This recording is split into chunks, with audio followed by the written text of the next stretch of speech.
नमस्ते सभी को। मेरा नाम पूजा। मैं सेठ मोतीलाल विधि महाविद्यालय की फाइनल ईयर की छात्रा हूँ। आज हम बात करेंगे नालसा चिल्ड्रन स्कीम 2024 यानी कि बच्चों के लिए बाल अनुकूल सेवाएं योजना 2024 के बारे में। योजना को लागू करने की क्यों आवश्यकता पड़ी, चलिए जानते हैं। दिल्ली में 16 वर्षीय बच्चा मोबाइल फोन चुराने का अभियुक्त है। चेन्नई में 13 वर्षीय बच्चा फैक्ट्री से छुड़ाया गया जो तस्करी का शिकार है। प्रतिदिन ऐसे मामले जो सामने आते हैं वो बच्चों के भविष्य को गंभीर रूप से प्रभावित करते हैं। इन बच्चों के क्या अधिकार हैं जब वे विधि के संपर्क में आते हैं? क्या वे किसी कानूनी सहायता के हकदार हैं? यदि ऐसा है तो वह सेवाएं उसे कैसे उपलब्ध कराई जाएगी तथा आवश्यकता व आपदा की परिस्थिति में क्या बच्चों तक पहुंच सकेगी? इन्हीं बातों के चलते इस योजना को लागू किया गया। योजना का मुख्य उद्देश्य बच्चों तक पहुंचाने के लिए लाभों एवं मूल अधिकारों की रूपरेखा बनाना। ऐसे बालक जिसे देखभाल और संरक्षण की आवश्यकता है तथा जो कानून के साथ संघर्ष में है, उनका अधिकार है कि विधिक सेवाएं प्रदान करते समय उनके अधिकारों को सर्वोत्तम महत्व दिया जाना चाहिए। बालक के साथ किसी प्रकार की जाति, धर्म, वंश, नस्ल, विश्वास, आयु, संस्कृति के आधार पर भेदभाव नहीं करना चाहिए।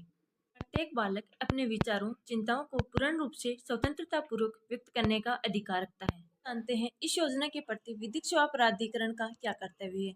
राज्य विधिक सेवा प्राधिकरण इसे सुनिश्चित करेगा कि प्रत्येक जिले में बाल कल्याण समिति का गठन किया जाए तथा जहां ऐसी समितियां गठित नहीं है वहां राज्य विधिक सेवा प्राधिकरण यह मामला राज्य सरकार के समक्ष अविलंब उठाएगा ताकि प्रत्येक जिले में समिति का गठन हो सके। सेवा प्राधिकरण का कर्तव्य यह है कि किशोर न्याय अधिनियम में यह अनुज्ञात है कि विधि के विरोध में किशोरों से व्यवहार करने के लिए किशोर पुलिस इकाई का गठन किया जाए। प्रत्येक पुलिस थाने में कम से कम एक ऐसा अधिकारी होगा जिसे विशेष रूप से निर्देश तथा प्रशिक्षण दिया जाएगा। इस योजना के तहत पैनल अधिवक्ता व अर्धविधिक स्वयंसेवकों का एक विशेष कार्यबल बनाया जाएगा तथा इस कार्यबल के सदस्य बच्चों की सहायता करेंगे। जागरूकता फैलाने के लिए दूरदर्शन, आकाशवाणी, समुदाय रेडियो द्वारा जागरूकता फैलाई जा सकती है।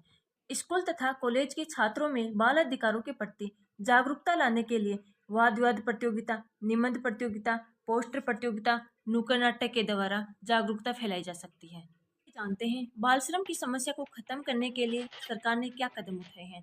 बाल श्रम की समस्या को खत्म करने एवं संविधान के जनादेश की प्रभाव उत्पादकता हेतु भारतीय उच्चतम न्यायालय में MC मेहता बनाम तमिलनाडु राज्य वाद में अत्यधिक संख्या में आवश्यक निर्देश प्रदान किए गए हैं, जिसमें बाल श्रम निषेध अधिनियम 1986 में उल्लंघन करने पर 14 वर्ष से कम उम्र के बच्चों को खतरनाक काम में लगाने पर 20,000 रुपये का मुआवजा देना पड़ेगा।